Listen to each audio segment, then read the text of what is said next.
বাংলা বললেই বাংলাদেশি বলে দাগিয়ে দেওয়া হচ্ছে এবং তাদেরকে নানা রকম ভাবে হ্যারাস করা হচ্ছে।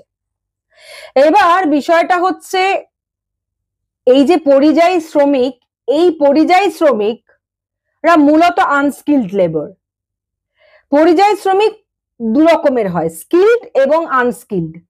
এবং তারা শুধু নিজের দেশের মধ্যেই বিভিন্ন স্টেটে যায় তা নয়, আবার বিভিন্ন বিদেশেও কাজ করতে যায়। মানে এই পরিযায়ী শ্রমিকরা সারা পৃথিবীতে ছড়িয়ে রয়েছে, আবার ভারতবর্ষের মধ্যে বিভিন্ন স্টেটে ছড়িয়ে রয়েছে, গ্রাম থেকে গ্রামে, শহর থেকে শহরে যায় কাজের সন্ধানে, বেটারমেন্টের সন্ধানে। নিজের রাজ্যে কাজ না থাকলে স্কিলড আনস্কিলড উভয়তই যায়।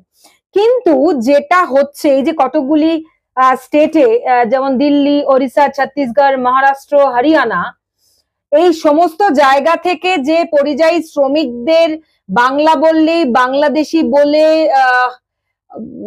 লাঞ্ছনার শিকার হতে হচ্ছে, হ্যারাসমেন্টের শিকার হতে হচ্ছে, তারা মূলত আমি যতদূর যা দেখেছি আনস্কিলড লেবার। কর্পোরেট সেক্টরে যারা চাকরি করে, বড় বড় ইনস্টিটিউটে যারা চাকরি করে, যারা বড় বড় সংবাদ মাধ্যমের অফিসে চাকরি করতে যায়, তারা কিন্তু এখানে বিষয় না, এখানে মূলত হচ্ছে আনস্কিলড লেবার।